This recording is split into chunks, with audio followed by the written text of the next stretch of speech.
Good morning or afternoon or evening, whatever time it is in your part of the world. Hello, hello, hello. Thanks for joining me. So I'm Christine. I'm a naturalist, environmental educator, visual artist, and traveler when I get a chance in Central Oregon. And I love to teach people online as well as in person. So thanks for joining me today. Okay, and so now we're going to talk about our focus species and then draw it. So here we are. Now we're in Africa. So we're talking about where warthogs are. Like we said, they're pretty adaptable because they are omnivorous and they are they can move around. And so here's generally where they are.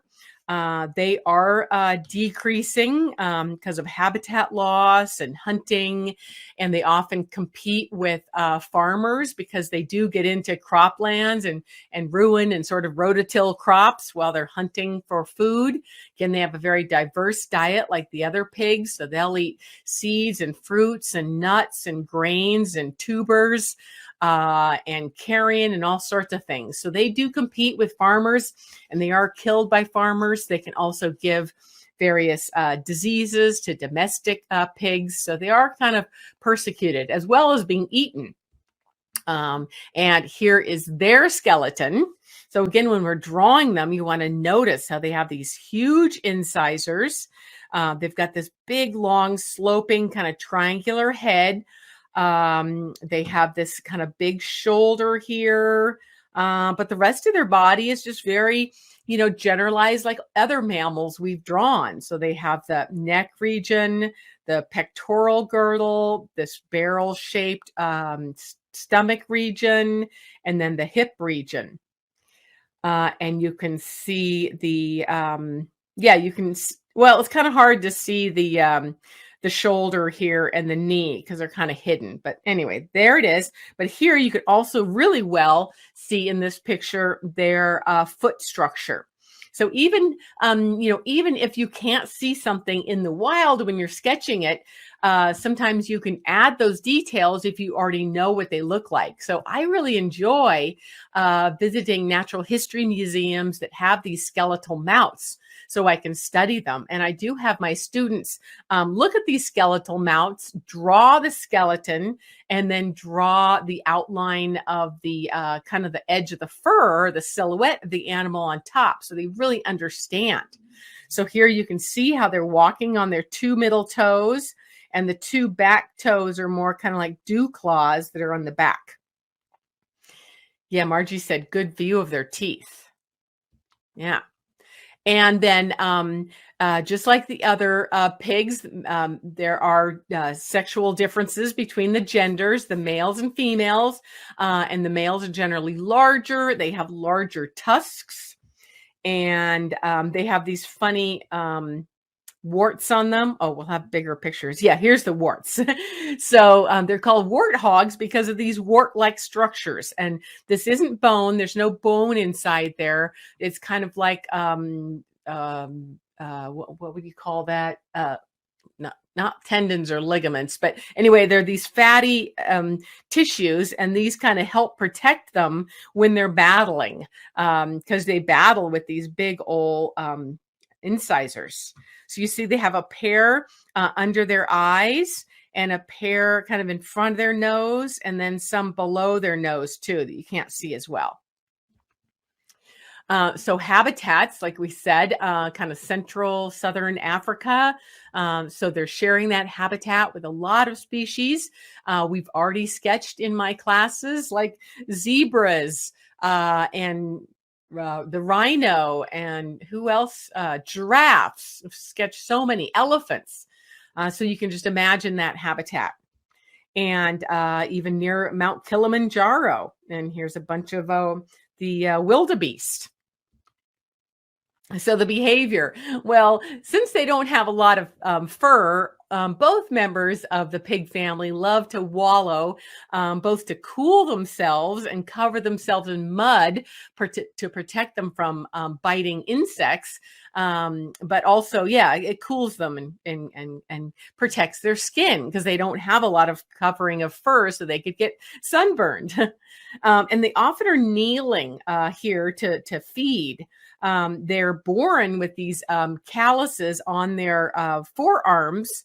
They even have them, the fetus even has these calluses already. And they often use burrows of other animals like aardvarks and even burrow into termite nests. The females generally bear 4 piglets at the most because they only have 4 teats or 4 mammary glands. And the males enjoy the bachelor life. So they're kicked out of the herd and they live in bachelor groups. And they have these interactions with other animals in Africa. The meerkats, which I have a video of in a second here. I'll show you how they interact with them. And then oxpeckers, which are a type of bird that is associated with a lot of mammals in Africa, and they are helping to remove parasites. And of course, they're really important in the food web. Lions and tigers, and what else were we saying? Cheetahs, important part of their diet. So here's the female warthog. You can see how tiny the tusks are. Okay, so now we're just about ready to sketch our warthog, doing this step by step. So remember, this is the image we're going to be using. So while we're sketching, think about those shapes, proportions, angles, alignments, and negative shapes. And I'll mention those as we go. And also be thinking about the actual parts. So here we have, of course, their very characteristic tusks. And these guys, they're touching each other, see? So it's kind of hard to understand. But the bigger one in the back, those are from the lower mouth, the lower jaw. And these smaller ones are from the upper jaw. But they're touching and they... but they're not attached, but they look like it in the picture, but it's just because its mouth is closed. Okay, so and then noticing the size of the warts. So this wart, and then there's a wart here. How can you tell from this picture that the warts are really large? Anybody want to tell me in the chat box? What is one clue that these warts are really large and 3-dimensional and really sticking out from their face? Anybody in the chat box want to tell me? Yes, Margie, the shadows. So that's why it's very helpful to draw the shadows like we are in our sketch in a moment, because that can help show not only the time of day and whether it's sunny or cloudy, but also really help you to understand, just like this cast shadow up here is cast from the very large ear. Yeah, great. So then anyway, also notice their wrinkles on their faces, all these sort of parallel and circular lines around the eye and the parallel lines on their neck and their face. Noticing the hairs. They've got all these kind of separate small hairs of various sizes and lengths. And then they have a mane. So that's something that the peccaries of the New World don't really have. They have a mane that's almost like a donkey's. It's really long and it sticks upright, and they can kind of move it. And they often use that for communication when especially the males are fighting. And then they have these white sideburns. It looks kind of subtle, but you see right here, kind of this cream colored sideburns on the edge of their jowl. Sherry, yes, you're right. They curl up their tails when they run, kind of like a flag. Yeah. And then, as we said, we notice the shadows. Okay. And then here's a really other good view. So again, looking at something from various angles helps you to draw it no matter what angle you're drawing it at. And often one of the best directions to draw something is what they call kind of this 3/4 view. Well, they're not from the side and it's not totally from the front. It's kind of 3/4. And often that gives you a lot of more understanding of their variety here. And so this guy, you can really see how big those warts are and how big those pairs of incisors are, right? Okay, so we're going to get started. So I like to just kind of put some lines on the edge of my paper that indicate sort of where my critter art is. In this case, it's almost as big as the size of the paper, right? And then I'm going to start super lightly, almost so light that you can't see it. And try not to be frustrated that you might not be able to see these lines. But I can draw very quickly because I'm not pressing down very hard. And I am just kind of looking back and forth to get that basic sort of triangular head and rectangular body down on the paper first. And then I start measuring, getting the length and the width. And you can do this in the field as well with your pencil. And then as you see, I will start to go a little bit harder. Oh yes, Marcia, yes, explore.org has wonderful wildlife webcams. Somebody could put that in the chat box, a link to that if they want. Okay, now I'm just drawing lines that indicate where the legs are, and then I'll put the front and back of the leg on later. We're just trying to get the length of the leg first and the angle.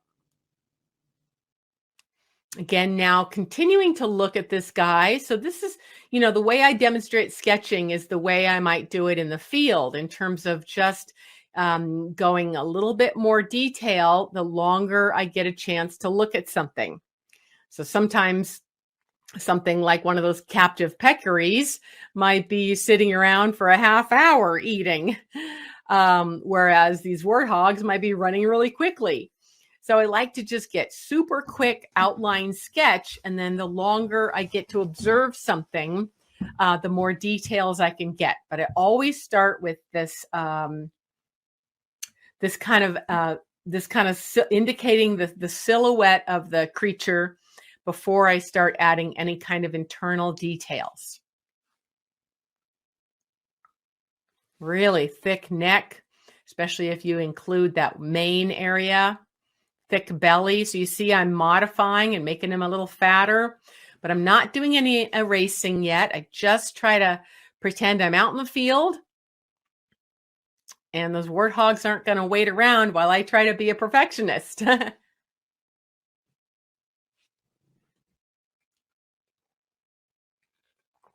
And I'm continuously ground truthing, going back and forth between my subject and my paper so that I'm sure to be drawing from direct observation and not from memory or imagination, although that's fun too, but that's not what we're doing here. Because we're trying to understand their anatomy. One of the main reasons I like to draw is that it helps me really appreciate and understand the anatomy of what I'm drawing, as well as behavior and ecology and habitats, all sorts of things.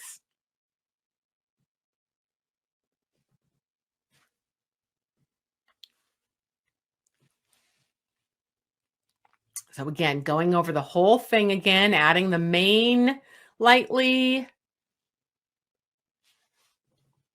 And I can go fast because I'm going very light. Okay, so now, how you guys doing so far? I'm going to stop here just a second. How we guys doing? We keeping up? So now we've got kind of a very light outline. I'm showing you a close-up of the face here on the left, and we're going to work on the structure of the head, okay? Y'all ready? Say ready in the chat box.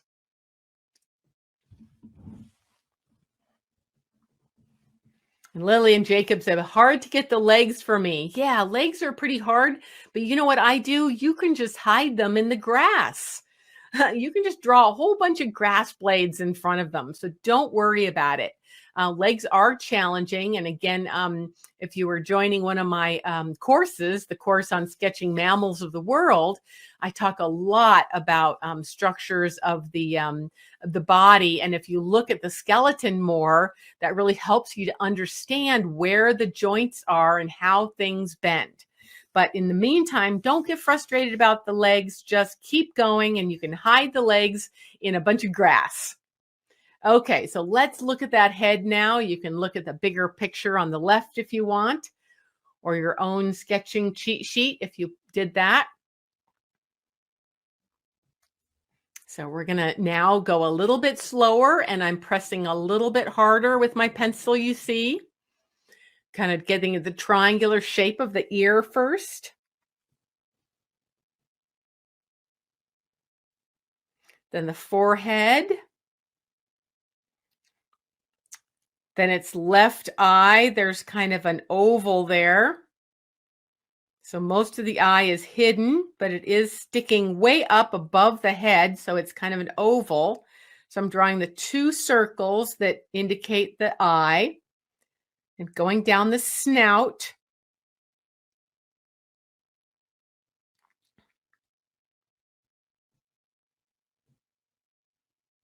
And my snout line is a little bit incorrect. I fix it a little bit later, but it's a little bit too steep.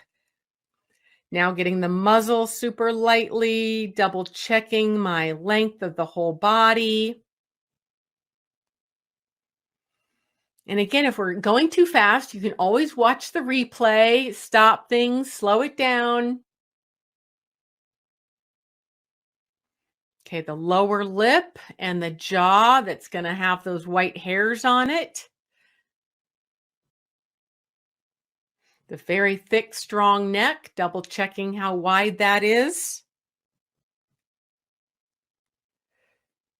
Down to the, yeah, we're going to keep working on the head since we've got the close-up of the head up here on the screen. So showing the other pair of incisors, the right pair, and noticing how big and long those are. They're coming right up towards the animal's left eye. This big male's, the boar's left eye.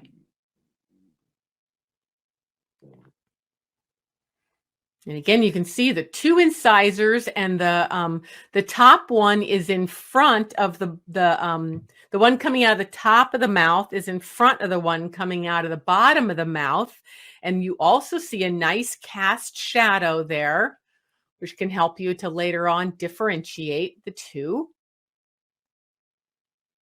Okay, so now going back to the top of the head, a little bit of the mane, and strengthening the line of the left eye, just the bulge of the eye. We don't actually see the eyeball.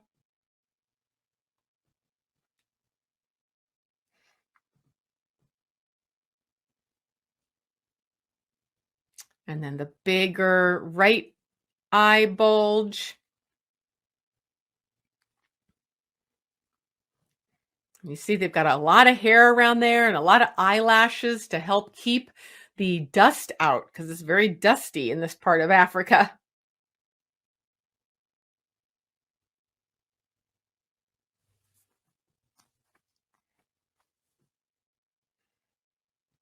Could probably make that oval a bit higher. You see over here, this oval here. Probably a bit more prominent than I've drawn it, but I think I might fix that later. But trying to get the eyeball now. And the wrinkles, a lot of wrinkles below the eye.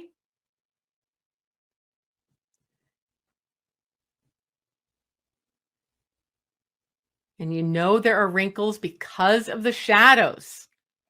Now the big triangle of that largest wart is coming out under the ear.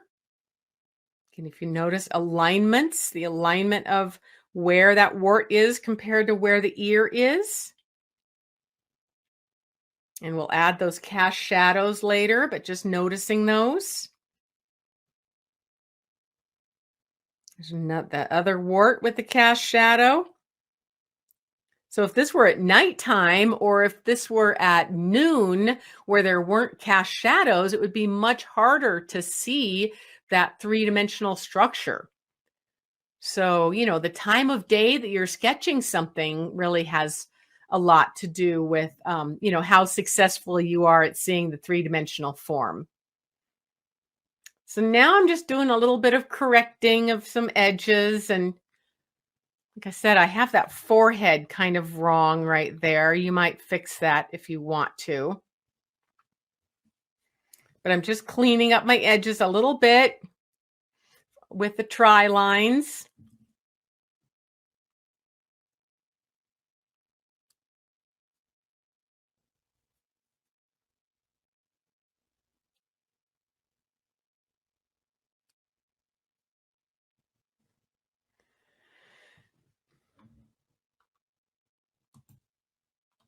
Yeah, I just wanted you to notice something. I'm fixing it later, but you see how this line of the muzzle from this these canines, this line goes right up to the animal's right eye.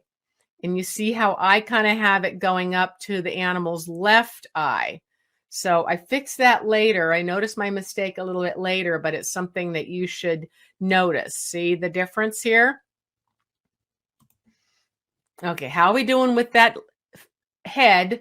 We're going to go back in a few minutes and get some more details, but let's finish up the outline of the whole body. So the rump that's covered with a bunch of black fur and the twirly tail.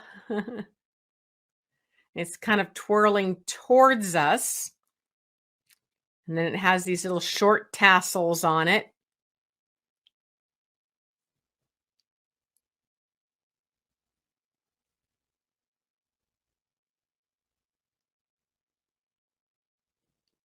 So yeah, it's kind of like a corkscrew or a slinky with the end of it curling around towards us.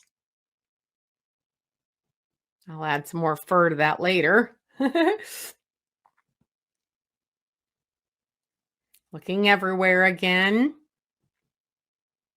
We're going to start with the mane. We want to add some more of the mane.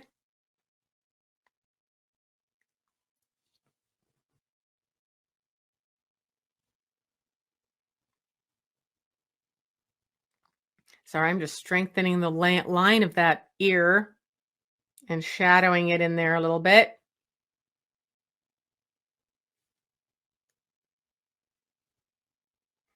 Sorry, I'm skipping around a bit. I thought I was doing the body and now I'm back to the head. So sorry. So again, you see I've got that line of the forehead in the wrong place. So you can fix that on yours later. Milana, you're done. Keep working on it. Keep adding some shadows then. You can never actually be done. You can always look more closely at something and fix any kind of problems you might have with proportions.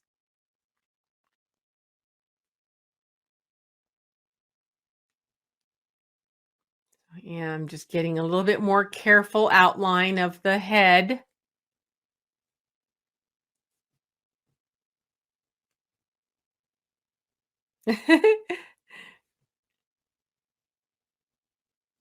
And now I'm noticing that the eye, the upper eyelid is a bit taller, that whole round area of the eye.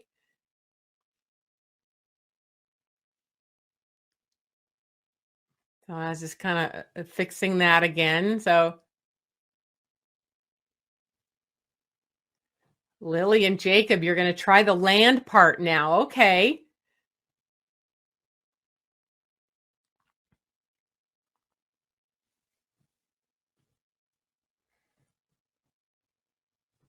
So I'm just strengthening up those lines of the warts.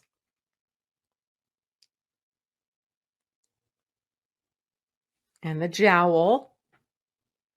Okay. So now we're going back to the rest. Ooh, Anne used an indigo Inktense pencil. Fun. Or using sepia would be fun too. Yeah. Okay, so again, remember these guys have this big old mane that a lot of the other pigs and the peccaries don't have. Now doing the rump and visualizing the skeleton underneath and where the angles would be for the hip and their rump there. And the bend of the knee, that's the knee I'm drawing right there. Well, the width of the rump, I got to get that. And the this angle right here is the knee right there. So the more, again, you understand what something looks like,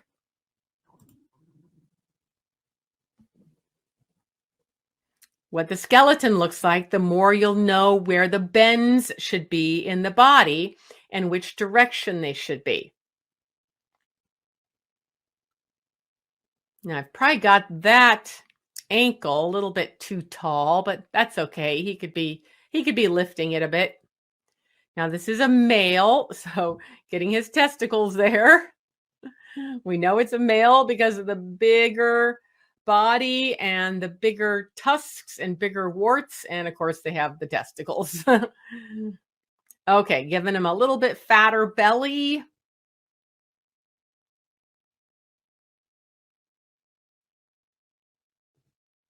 You could probably even make him fatter, but we will add some hair on him in a minute to make him fatter. Now we're getting the back of the shoulder. That's the elbow there that we're drawing. And then that's the wrist, actually. And then we're kind of hiding the rest of it in grass. It's a little bit of a negative shape between the left and right forelegs.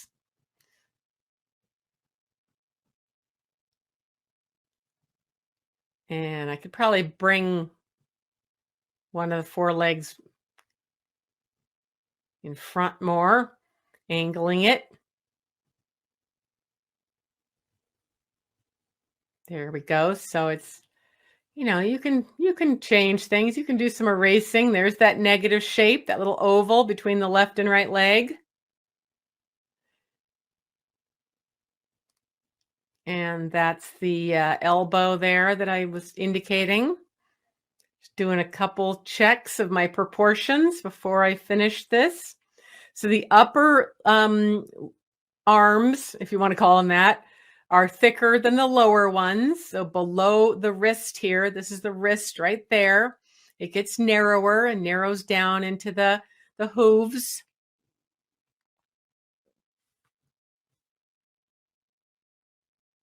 Now I'm just cleaning up the edges a bit because I'm going to start with the shadowing.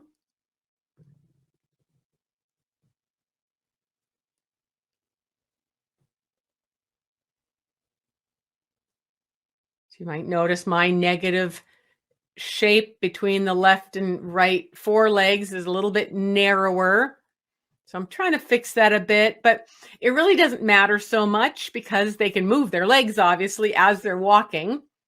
So, the more you know about the anatomy and how the body moves when it's walking, then the more you can draw something and not have it be exactly looking like it looks in the field because you know how it moves. Just like with a human, you can be having your arms up or arms down. Okay, so at this point, so this is my outline. At this point, depending on your media you like Anne is using indigo Inktenses, you could use any media to finish this up, but I'm just doing a quick demo here. And it is speeded up. So many of you have seen this before. This is I'm using a charcoal pencil.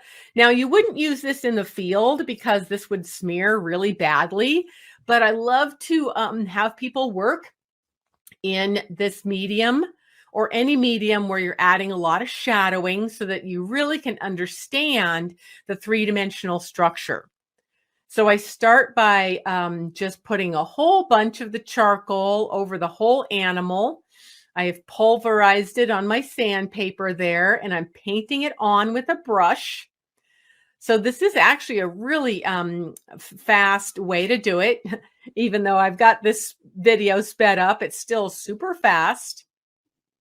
Then I'm using that value scale and those viewfinders I mentioned to look at the various values on the body. Again, if you're my students, you've done this lots of times before, and doing a really good job at this takes about maybe at least a half hour. So I'm going to let you work on this on your own, but I'm just showing you quickly how I do this.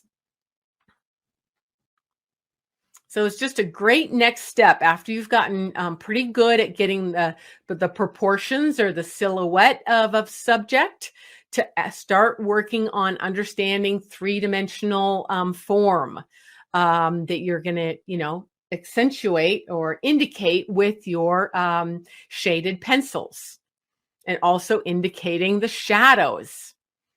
So helping, you want the viewer of your drawing to really know what time it is during the day. So in this case, it looks like it's either maybe about 10 in the morning or 2 in the afternoon, based on those shadows that we see on the mane and the face and the legs and the belly. So I know you probably have heard that I love to have people turn their drawing upside down to be able to see those shadows better, to get out of your left brain. And so now I'm just kind of adding more pressure with these little blending stomps. And you can also use a Q-tip.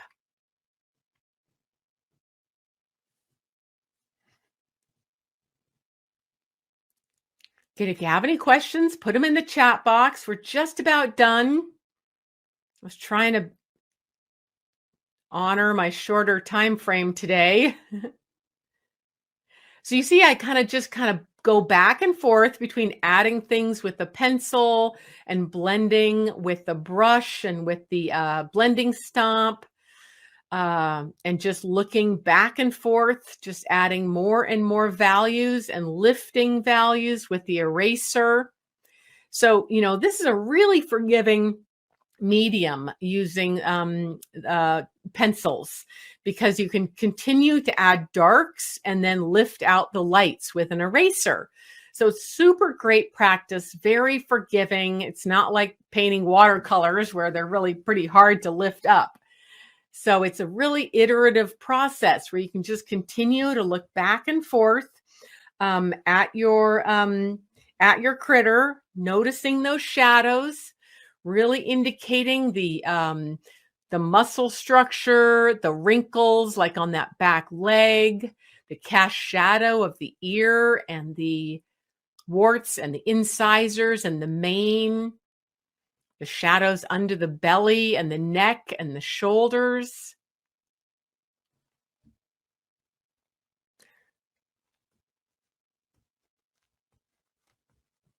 So tell me in the chat box if you've done this technique with me before. I recognize a lot of your names, so I think some of you have. You can do this with charcoal pencils as well as with graphite pencils in terms of creating a dust on a piece of sandpaper or even a emery board, and then smoothing it on with brushes and stomps or Q-tips. Super fun technique. Now I finally fixed that face right there.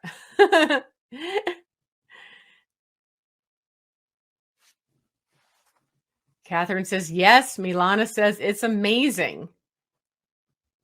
So yeah, if you're growing as an artist and you want to get beyond just outlines and silhouettes and really want to understand three-dimensional form, this is great.